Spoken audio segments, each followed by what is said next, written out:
Welcome to another episode of the Independent Dealer Podcast. Today we have a super special guest. He's a former car dealer, a speaker, a motivator, a person who loves to teach dealers. And today there's so many things you'll get out of this. I took like 3 pages of notes, but you got to reintroduce expectations and you got to have grounds for believing. So Dave, with that said, let's go. Thanks for having me, guys. Looking forward to it. You are listening to the Independent Dealer Podcast with hosts Luke Godwin and Jeff Watson. Thank you so much for tuning in. Let's do this. You know, you can be more accountable to yourselves by really modeling your values that you say are important. A lot of times we talk about them, but we're not modeling them. You know, being more accountable to ourselves is living up to the standard, really, that we create for others, but always surpassing it a little bit. I mean, if one of your values is integrity in your company and you come in late as a leader, you're not accountable to yourself, and you're making it easier for the team not to take you very seriously. You know, you've got to set some goals for yourself. You've got to have a daily plan for yourself, and you review it at the end of the day, and you don't let yourself off the hook if you didn't do what you said you'd do. If you don't do that with yourself, you're not going to do it for anybody else. I mean, we should hold ourselves and our other leaders to a higher standard than the people underneath them. I mean, to whom much is given, much is required. So it's living the values, it's living the standard. Be the example you want to see other people to live like. You know, we talk about it, but people would rather see a sermon than hear one. And then you can feel good about talking to somebody when they're falling short, when you know that you're not doing that same thing, when you know that you're keeping your commitments, that you're on time, that you're using the right type of language, that you speak well about customers, whatever you say is important to you. It's really hard to hold someone else accountable if we're not at least holding ourselves to that standard. Should we write down those things? I mean, is it something so that does that help us hold ourselves accountable? Is that something that you'd recommend? There's something about putting it down that creates a bit of a commitment. You know, it's like if we're not even serious enough about it, to write it down. Like I ask people about their goals sometimes. I say, "Can I see your goals?" And they say, "Well, I got to memorize." It's that's you got to write them down. You've got to review them. You've got to have them in front of you. So writing things down like that, I keep my goals, I keep my standards on my phone, and I review it in downtime. I mean, the more you look at it, the more you start to move towards it. And you can forget that stuff really quick. When it's out of sight, it really is out of mind. And so writing it down and then reviewing it. A lot of people write it down, then they never look at it. So you write it down and then reviewing it. And it's that old thing, you move towards what you think about. And as you're seeing it, it becomes more real, and you tend to do the things that take you there. Yeah. Dave, let me ask you a question along those lines of being the accountable and setting yourself up as the standard for your dealership. I have a real issue, and I struggle with what I call boss guilt, where I feel like I can't ask you to do what I'm not willing to do. I don't want to come in on Memorial Day, so we got to be closed because I can't ask my guys to come in on Memorial Day, or I don't want to work a Saturday, so I can't ask them to, or I want to duck out early in golf, but I feel bad as I'm leaving with the clubs over my shoulder. How do you reconcile that as the owner, the boss, but not let it create that culture of like, oh, well, Jeff ducks out early every day, so I can duck out, or he doesn't show up and he's doing other stuff, so I can do other stuff? Well, you know, a lot of times people say, "Man, I wish I were able to do what you do." And I just ask them, I said, "Are you willing to do what I've done so I can do what I do?" Okay, there's a reason I can do what I do, and I wasn't able to do it at your level, at your stage. It took me years to get to this point, and so I think it's fantastic that you'd like to do what I do, but you got to be willing to do what I did so I can get to the point, to do what I do. And now you don't have a separate standard of values. You're still living with integrity, and you're doing those things. But as a boss, you're going to have some responsibilities they don't have. And you're also going to have some privileges they don't have.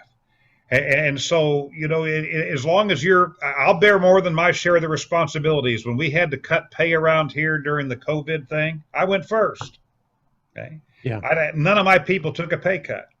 Okay. I went first. I took an 85% pay cut. So they understand as a leader, I'm willing to take the first hit, but I'm also going to have some privileges that I have earned over the years that help balance out some of those responsibilities. And so you don't have to feel bad about it if you're not violating the values. You're still putting in the work. You're still keeping your commitments. You're still getting the things done you say you're going to get done. You've earned that. Enjoy it. Is it communication? Is that it? Is it communication? Like I need to be painting that picture, like what you just said, and maybe during staff meetings, make sure they know, hey, you guys have only known me for the last 6 months or year, but I've been doing this for 15. And back in the day, it was just me 7 days a week, 12 hours a day.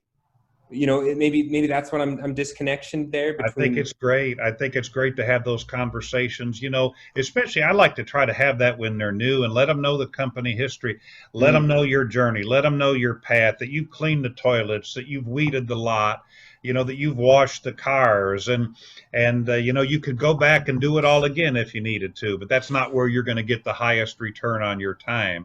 Let them see the amount of debt your name is signed on.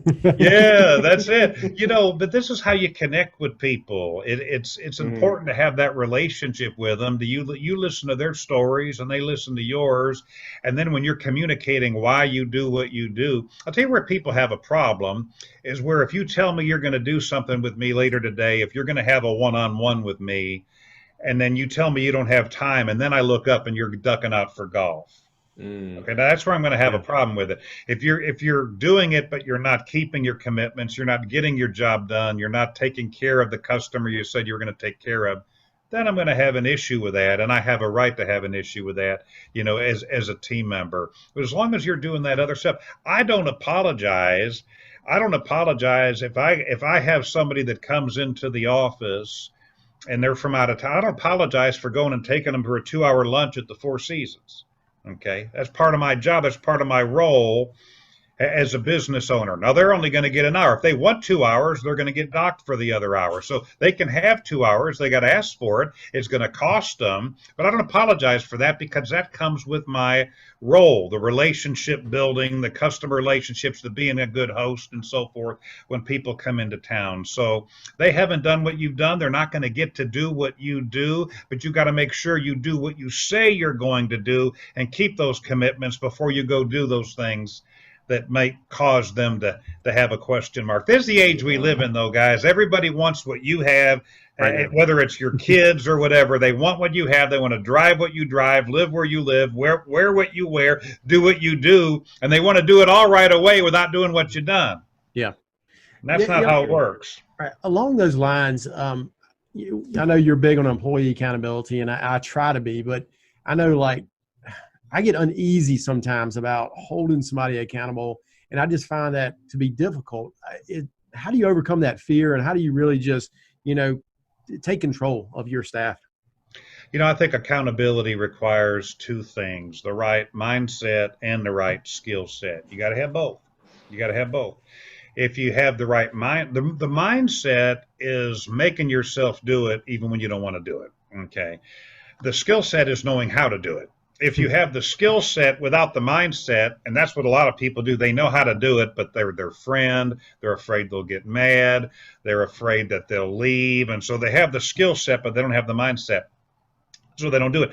The other thing is, if you have the mindset, I really want to do it, but you don't know how to do it, you'll probably get sued. All right, so you've got to have both. And I think one reason people don't hold others accountable, and this is very common, you're certainly not alone. I hold a whole 2-day class on accountability, and this is a topic that comes up a lot. I think one reason they're not comfortable doing it is they don't look at it the right way, and they were never held accountable the right way, and they didn't like how they felt, and so they don't want to make somebody else feel that way. So let me tell you a couple things that might help you. First of all, as long as you look at holding someone accountable as something you're doing to them instead of doing for them, you'll always be reluctant to do it. You know, you'll always be reluctant to do it. Accountability is something you do for someone, not to someone. Now, they may not see it that way, but you're not responsible for how they see it. You're responsible for doing your job. And so if you care about people, you're going to have the tough conversations. You're going to let them know where they stand and how to turn it around. You're not going to let them walk off the cliff on your watch because you're afraid to make them and you uncomfortable. So just like when we're raising kids, I ask people in my classes, How many of you, when you were raising kids at one time, everybody raises their hand? I said, how many of you had some do's and don'ts for them? Everybody raises their hand. And did you have some consequences if they didn't do the do's and they did do the don'ts? Was there something that happened? Most people still raise their hand. Some people have no consequences, but most people still raise their hand. I said, so why did you do that? Because you hated your kid? Because you were mean to him? Because you were a bully? Because you just didn't care about him? I said, isn't it the opposite of all those things? You did care about them. You did want them to do better. You did expect more for them. So you cared enough about them to let them be pissed off at you for a while if they needed to make both of you uncomfortable and do what was hard and right rather than take the easy way out. So you got to look at it the right way. So many people screw this up right at the beginning. They sit down with you and they say, man, I hate to do this to you. But don't ever say that, because what you're doing is, when you're apologizing, I hate to do this, you've just made them the victim and you the bad guy. Because then they're going to look at you like this. What are you going to do to me? Now they're the poor thumb-sucking victim that's going to go talk about what the boss did to them. Don't apologize for doing your job. You might say, I personally, I don't hate to do it. Okay, because I hate that they put me in a situation to where this conversation is necessary, and I'll tell them that. I hate that you created a situation where we need to talk about this, but we need to talk about this. Now, the second thing is, after looking at it as doing it for them rather than to them, you got to remember, accountability should be a conversation. You don't need to whip out your high and mighty accountability voice. You don't need to lecture them and preach at them and bring up the last 25 stupid things they did. We don't like it when somebody does that to us. And so accountability is a conversation. Conversations are less threatening. You're more calm. They're more calm. It's easier to listen to. It's more likely to get through. All right. So remember, accountability is a conversation. A lot of times we get angry when we're holding someone accountable. And you know who we're really angry at is ourselves. We're angry at ourselves for letting it get this far, for letting it happen 4 other times and we ignored it, and now we have to address it. And that's usually who we're really mad at deep down inside. Now, the other part, the skill set part, not only to have a conversation with them, but you got to be clear in the first place about what you expect. I know a lot of managers, guys, who are reluctant to sit down and hold somebody accountable because they know down deep they weren't clear enough about what they expected in the first place.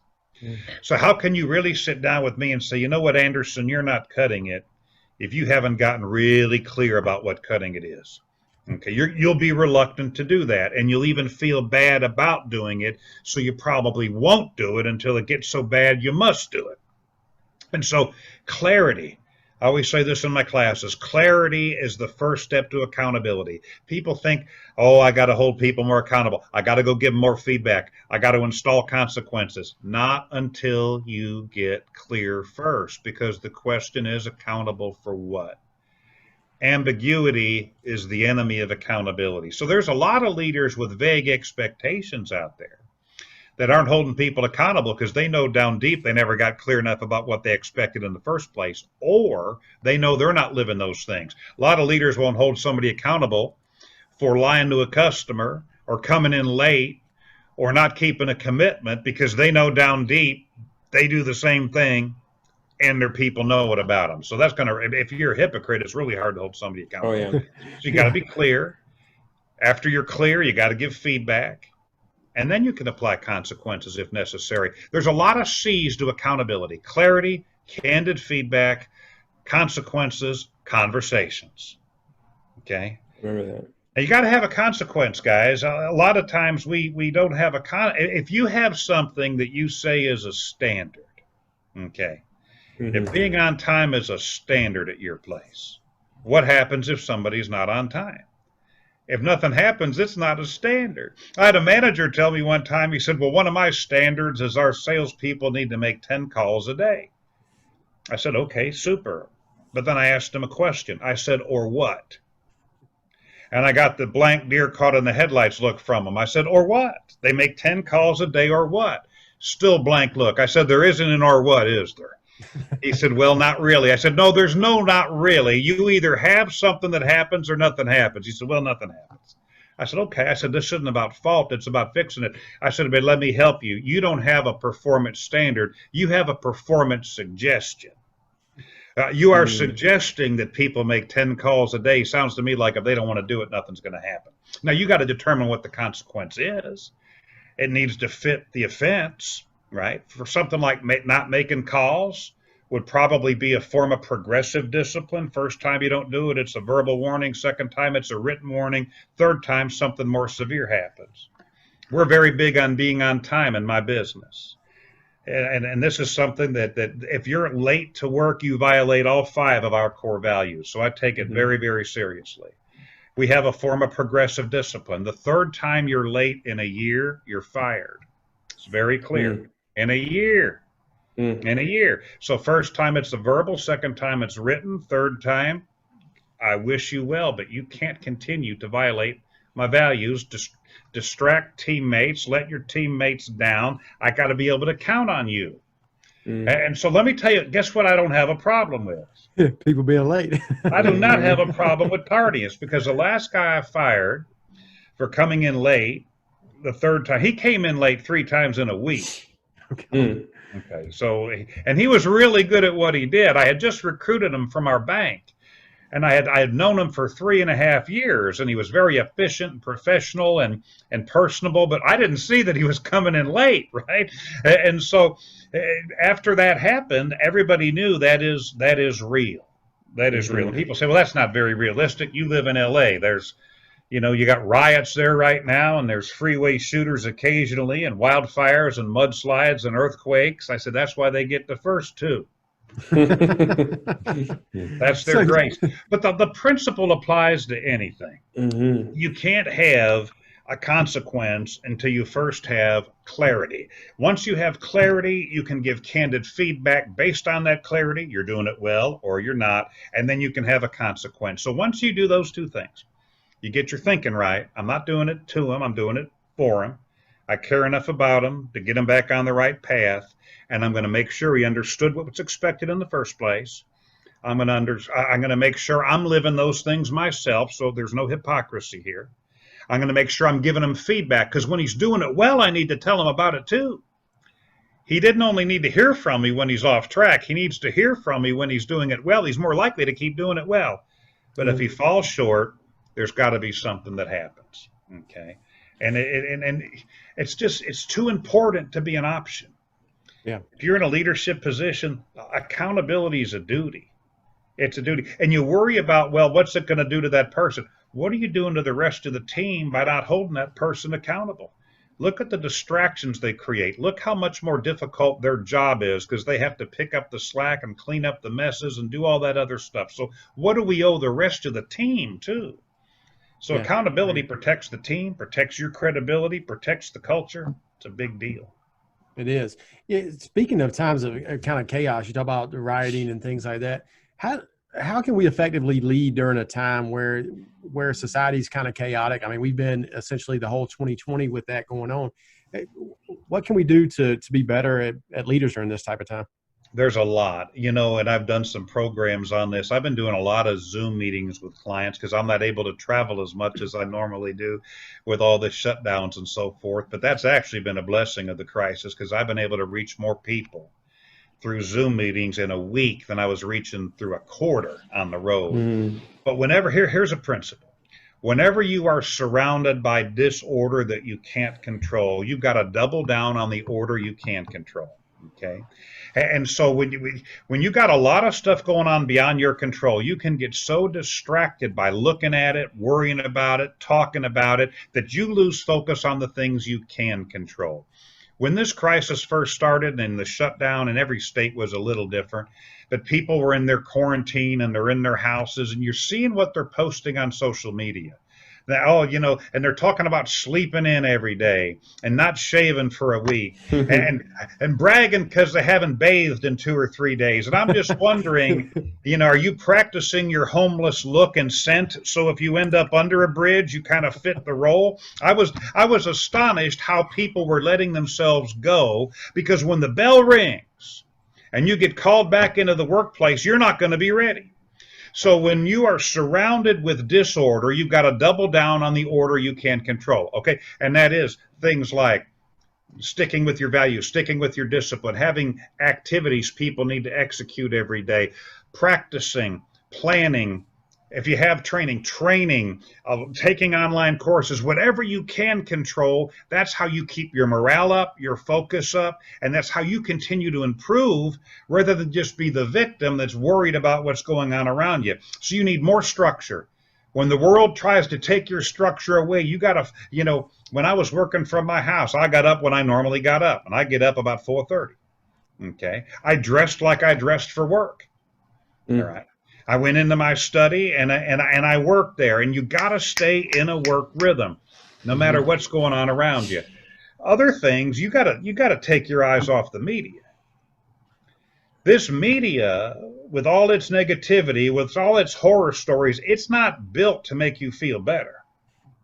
Media by design is built to make you afraid. Not the so 3 key words: media in moderation. You gotta, when there's a lot of garbage going on, you gotta learn how to balance being informed without being obsessed. I know people who couldn't take their eyes off the television.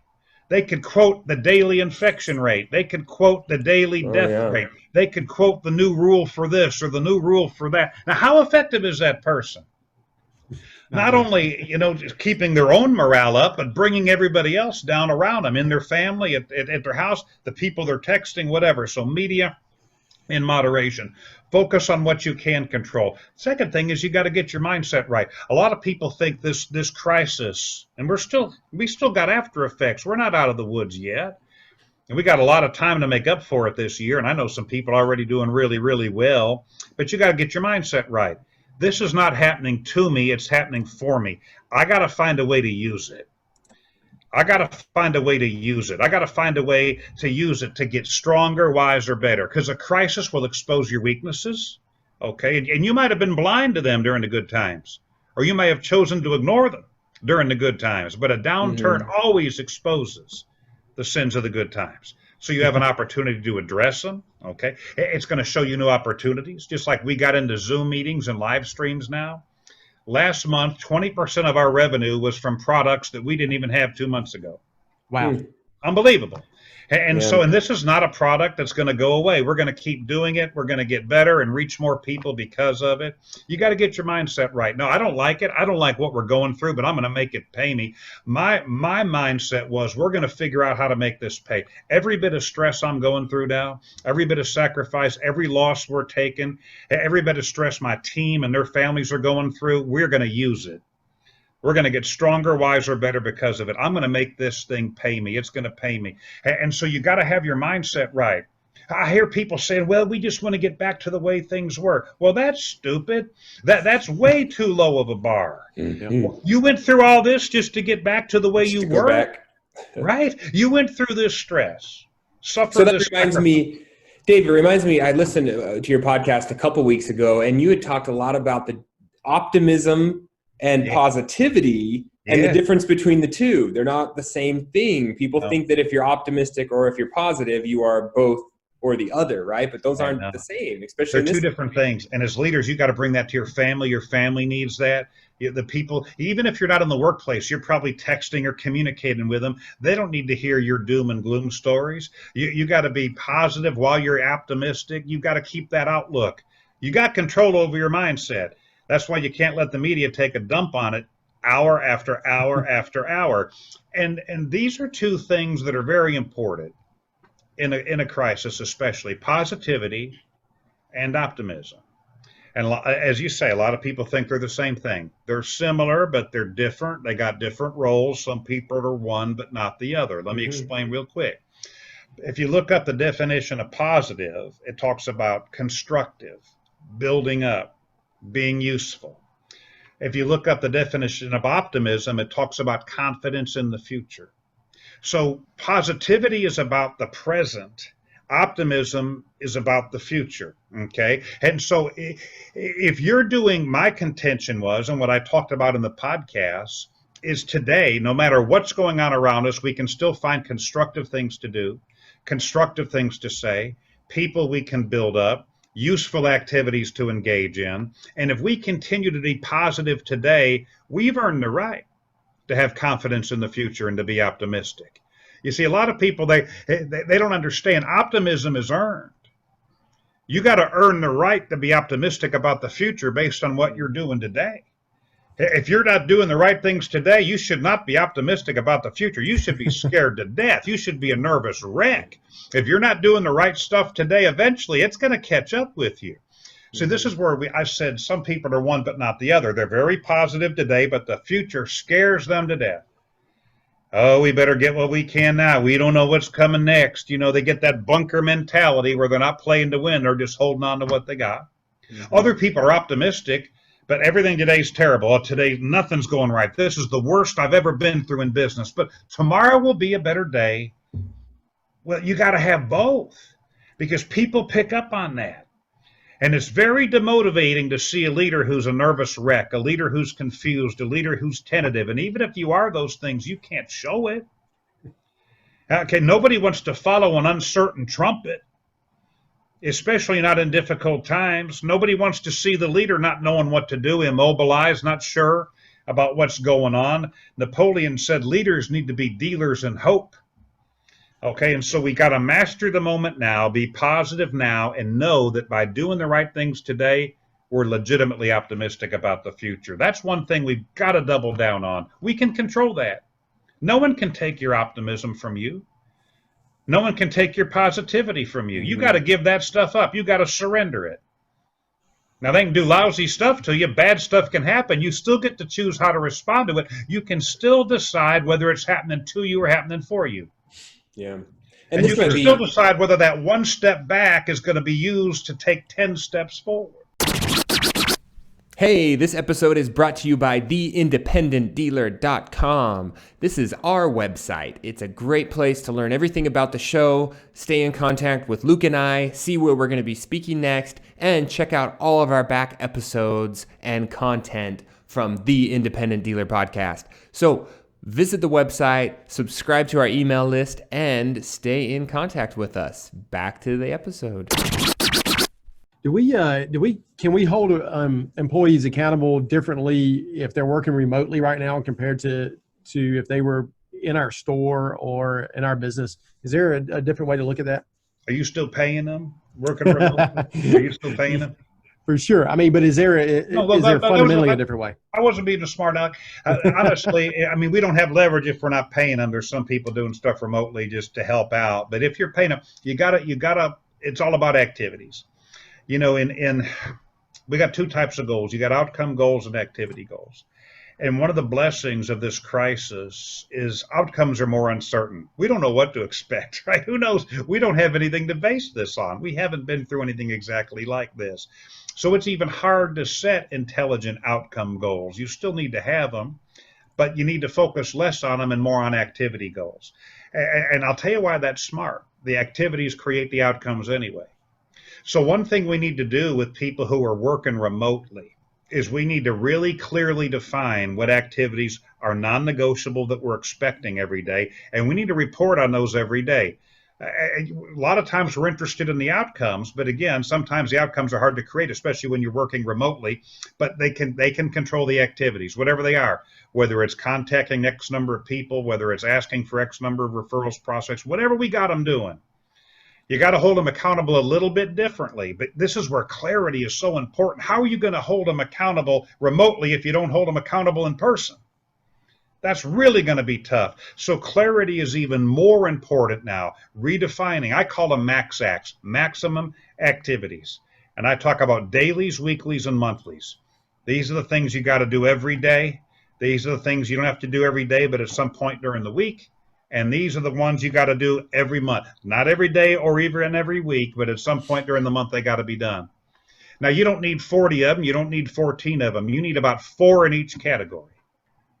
Now, people may have 40 things to do that day, but there's got to be a way to prioritize. Out of the 40 things you've got to do, these are the 4 that are the most essential. They've got to be done.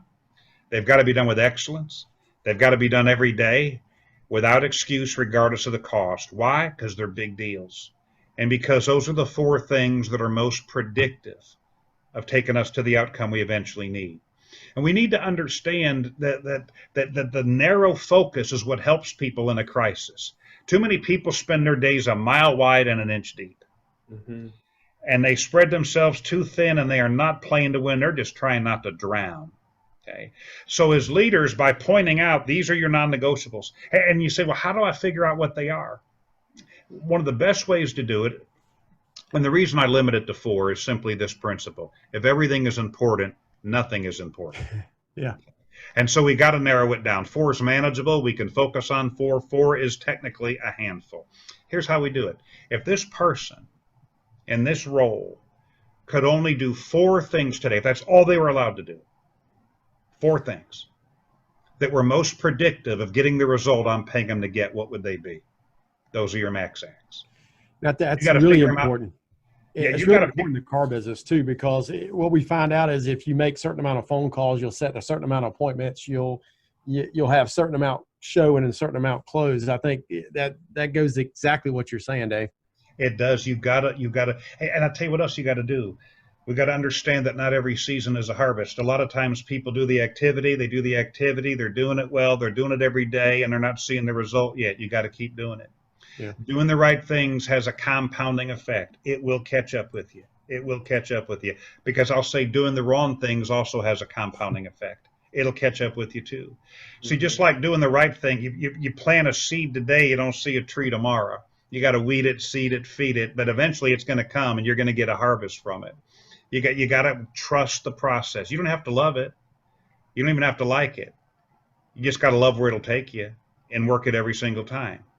What a lot of people do, though, is they do the wrong things or they do unproductive things, and there's not an immediate result. So they keep doing it. Yeah. But it has a compounding effect, too. And it's going to catch up with you either way. So we have to understand the compounding effect of both effective and ineffective activities. Neither necessarily shows up overnight, but they will show up over time.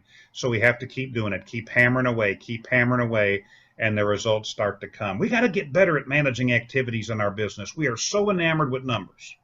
And I get that. I mean, that's how we're measured. That's how we pay people. But if the activities create the numbers, if the behaviors create the numbers, we got to spend more time on the behaviors. It's that old thing, don't confuse the scoreboard for the game, right? So many people, they're looking at the scoreboard. What did we sell today? What came in? And they took their eyes off the game. And you think about that coach on a football sideline. He doesn't looking at the scoreboard. He's in the game, and he knows he can make adjustments. He can take this guy out and put that guy in, and he can influence that score before it's on the board. Numbers are wonderful. It's good to be a student of numbers, but numbers are the lagging indicators. They show up too late to do anything about them. By the time they're there, it's done. If we're managing behaviors, we can impact those numbers before they're on the board. So we got to become more ferociously focused on managing activities, especially when outcomes are more uncertain or people are working remotely. So how do we take all these accountability things and all this, and how do we create a culture that attracts this top talent that we all need and retains and holds it? I think the accountability part will retain a lot of that top talent we get, but how can we attract them knowing what we do and how our culture, how can we build that culture up? Well, you're right, because culture can be a big attractor. You know, eagles want to go where other eagles are. Eagles are attracted to mountaintops, not to landfills. And your culture can be a terrific recruiting tool. And so the culture takes a lot of work. I mean, we could spend a lot of time on culture. If you think of culture, think of it as the foundation for your leadership. I mean, if they're going to build a skyscraper, they got to put it on the right foundation. If that foundation's got cracks and holes in it because you got no accountability, you got low performers that you kept too long, you got micromanagement, you got any of that other stuff that creates weakness in that foundation, you're going to be limited as to how high you can build on that thing, Luke. So the foundation requires constant attention. I know people think culture's like a to-do list item. Well, we got the culture good, now we can go on to something else. It's never done. It requires constant attention. It's like a garden. You got to weed it and seed it and feed it. And what happens if you take your eyes off the garden very long? It gets hijacked by the bugs, the weeds, the disease, the elements. And so think of 5 pillars that are holding up that foundation. That's your culture, core values, your mission, your performance standards, your core competencies, which are the things that are you're best at and that separate you from the competition, and people. You got those 5 pillars of culture that there's always something we can do to improve that. We can improve people, we can train them, we can get more clear with our standards, we can redefine our values, we can unite people behind our mission, we can take our strengths and exploit them and get even better. Those are the 5 areas you work on to continue to improve your foundation. It'll weed out the guys you don't want there. I've been telling people that, another blessing of this crisis is there's some people you don't want to bring back.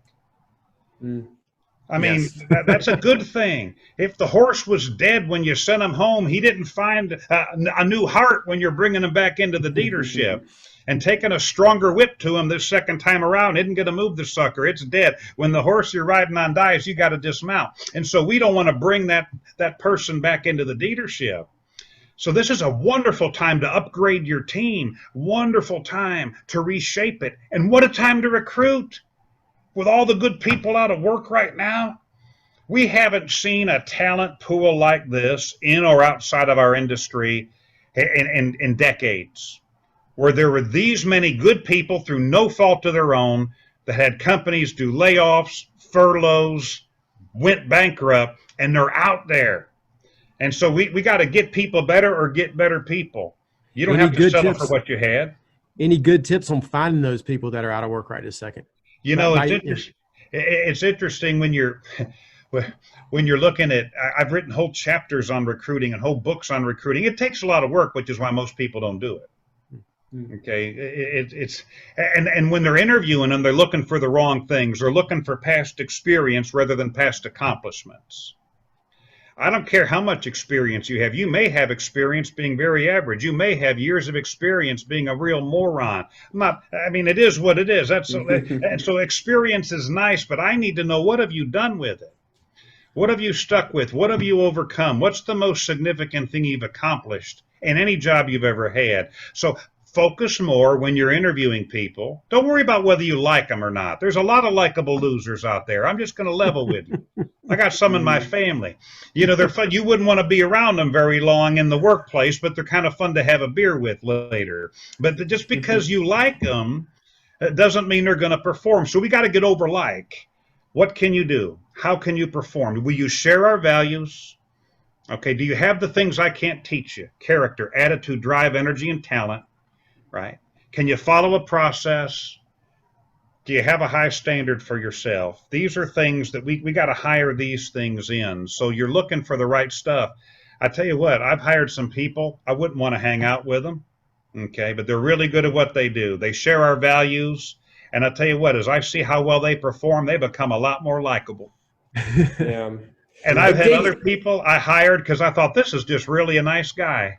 Our customers are really going to love him. And the guy was just a complete mess up, couldn't get to work on time, still likable, but I tell you what, he became a lot less likable when you see the type of job he does. So you got to get past you got to look, do they have the things you can't teach them? And Dave, tell me those things. That was really interesting. When you said, did they have the things you can't teach them, drive, energy, and talent? Yeah. Those are not teachable, because I struggle with that, the drive. Like I want you to be hungry. I want you to have 2 mortgages and 10 kids and 3 car payments and just be so driven to make money that you're going to be hustling. It's not teachable. That needs to be a core, hired, internal, hardwired characteristic of an employee. If you put them in the right environment and there's some drive there, it'll bring it up to a higher level. But you can't put it in them if it's not there. Okay, you can help make people more than they are. You can't make them something they're not. Mm-hmm. Okay, if somebody has a positive outlook on life, they got the right attitude. I can surround them with positive people. I can do the right things. I can help them grow, and that positivity is going to flourish. But I can't turn a negative person into a positive person. If I take someone who has some goals and some drive in life, maybe they got something to prove, maybe they got that family, maybe they never had anything, maybe they just got fired and they're ready to turn their lives around, and they got something going on within them. I can put them in the right place and set the right goals and give them the tools, and we're going to unleash that drive. But I can't make them want it. And I can't make them want to. See, here's the thing about motivation. A lot of us are hiring unmotivated, undriven people and spending inordinate amounts of time trying to motivate them. And it lasts about a day. Okay. See, here's what we can do. We can alter somebody's mood. We cannot change their drive or their attitude. Mood is a temporary feeling.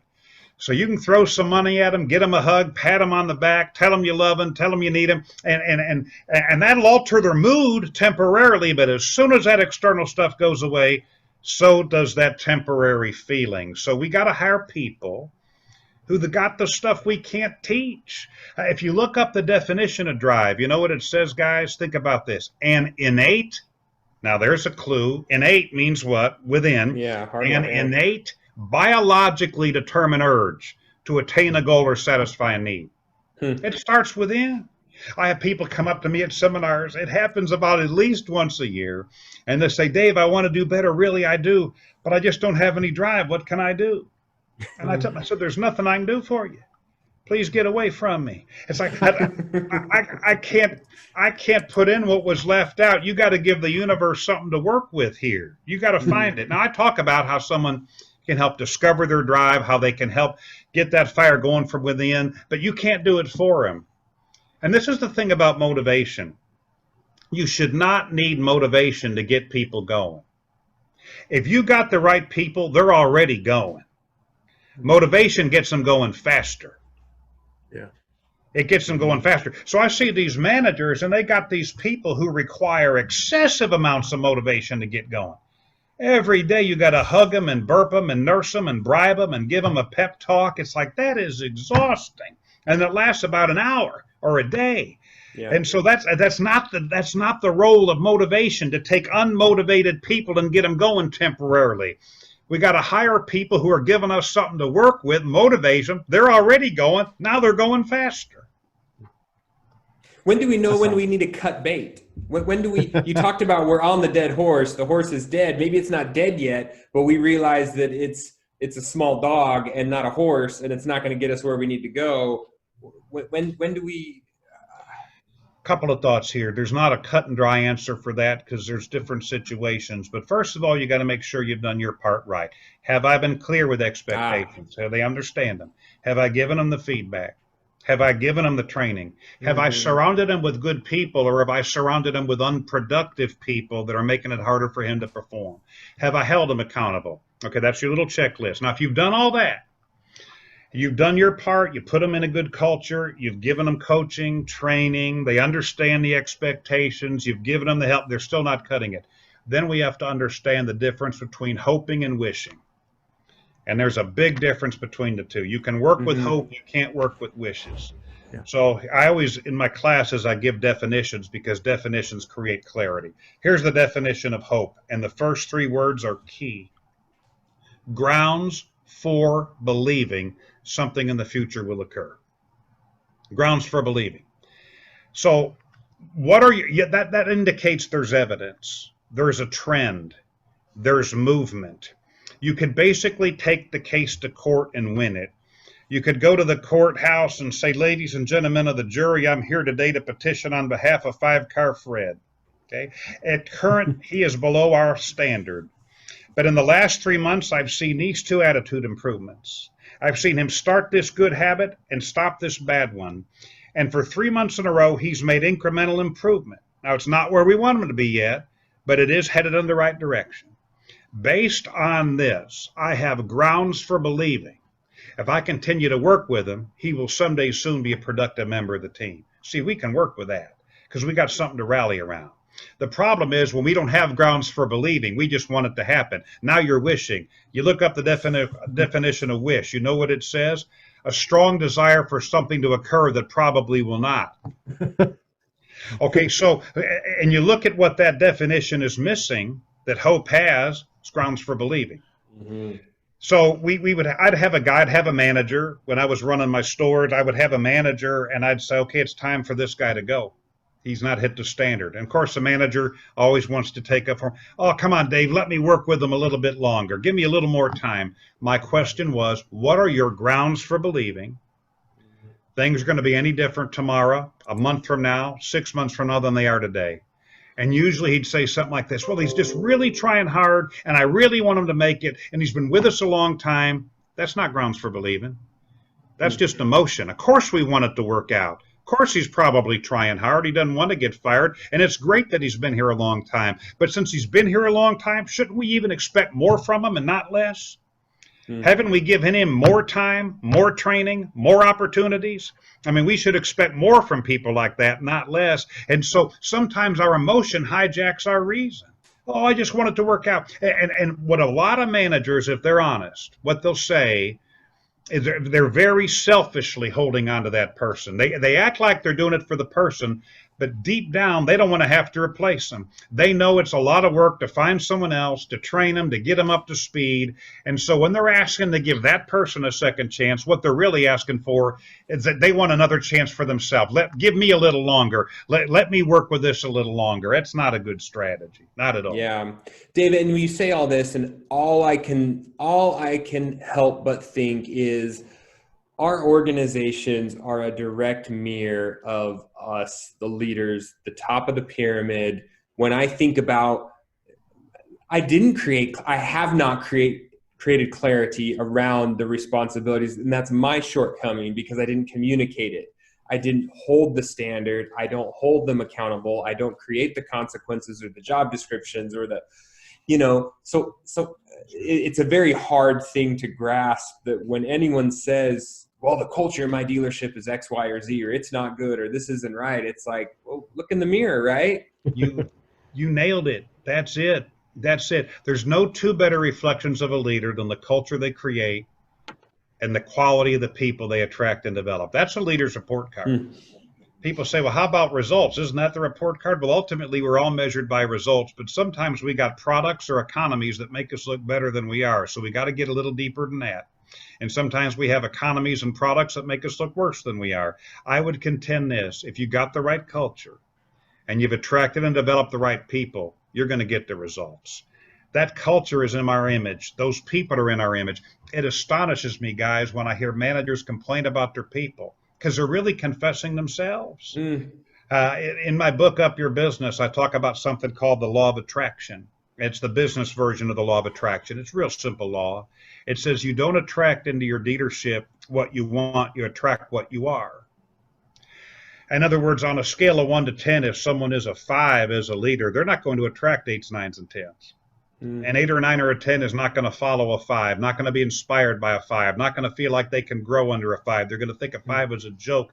If someone is a 5 as a leader, they can't very well develop someone into an 8 or a 9 or a 10. They can't take people on journeys they haven't been on. They can't export what they don't have. And so I had a guy tell me one time, well, on my team, I got a bunch of 2s and 3s. I said, well, that makes you about a 4. That would make you about a 4. Now, the good news is you can get better. You can improve. It's not a permanent verdict. But if we're cursing our team, you're right. Jeff, we got to find a mirror, all right? Because we brought them there. We created the conditions. And there are a lot of folks in the same situation you just said you were. We haven't been clear enough with expectations. So you go back and fix it. None of this is about fault. In my seminars, I tell people a lot, I said, just about everything I'm going to mention is your fault, okay? If you're a leader. I said, but that's good news. I'm not beating you up because if it's your fault, you can what? Fix it. You can fix it. Now, if it was your mama's fault or the government's fault or where you grew up's fault, then you could hang your hat on that excuse. I said, so go back and reintroduce expectations and do it in a collaborative way. Okay, don't go do it in some new sheriff in town, heavy-handed way. One of the best ways you could reintroduce expectations is say, you know what, guys? As I look on our goals for the rest of the year, we got some pretty big ones. We got to dig ourselves out of this hole that we got ourselves into. But as I look in the mirror, I realize I just haven't been as clear as I should be about what I'm expecting from you guys and by when. And I own that. That's on me. And I'm going to fix it today. When this meeting's over, I want to sit down with each one of you, and I want to get us on the same page. I want to give you some really clear targets to shoot at to help you become more successful. Because I'll tell you what, if we all step up just a little bit, we can make something very special happen between now and the end of this year. Well, Now, Dave, that's so great. you think about how that would go over. Who would be offended by that? Who would feel threatened by that? Think about the words you said. It's my responsibility. I'm fixing it, though. Yeah. I want to get us on the same page. I want to give you some clear targets to shoot at. I want you to become more successful. And I'm not singling you out. I said, if all of us step up, if we all step up just a little bit, we can make something very special happen here. So go do that.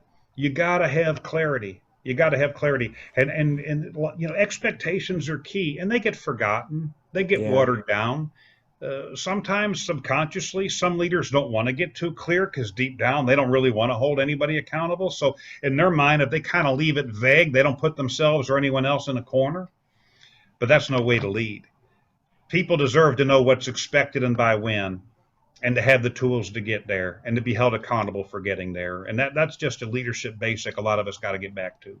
Yeah, this has been incredibly motivating and depressing all at the same time. Very much a mirror on myself. Dave, we appreciate your time. If people want to get a hold of you and learn more about you and these principles and the things you teach, obviously we're all going to see you at convention here in September. But before that, how do we get in contact with you and learn about you? Best way is our website, which is learntolead.com. If you spell it out just like it sounds. Guys, we just added a whole page there called a Leading in Crisis page. We've got all kind of free videos and resources for people that are coming out of the crisis, into recovery, onto prosperity. There's a lot of stuff there. Our services are there. The Zoom meetings we're doing a lot of, right? I'm kicking off a lot of meetings for dealerships now by computer, for managers, for salespeople on different topics, getting them going, speaking for 30 minutes, giving them things to work on. That's Dave on Zoom. All of that's on our website. Take a look. There are a lot of free resources to help you and our services as well. And I would recommend your time. Find Dave's podcast too on iTunes. That's been great. I really enjoyed listening to that as I've been traveling. We started that 4 years ago. That thing is downloaded. It's called The Game Changer Life. Not The Game Changer, but The Game Changer Life, because it really applies to your whole life. And we started that 4 years ago. I think it's downloaded in 81 countries now. Yeah. And it's not just for leaders. We have teenagers listening to it that play athletics and that are just anybody wanting to get better, anybody wanting to have a better mindset. It's all about getting your mindset right. Right. It's been awesome. Dave, thanks so much for your time. Thanks, Luke. Thanks, Jeff. Good to be with you guys. Appreciate it. Yes, sir. Thank you for joining us today. Hope this episode inspired you to take positive action. Remember to subscribe so you get each episode the day it comes out. And we would love your help spreading the word. Leave us a review and share this podcast with your dealer friends. Dealers helping dealers learn and grow together.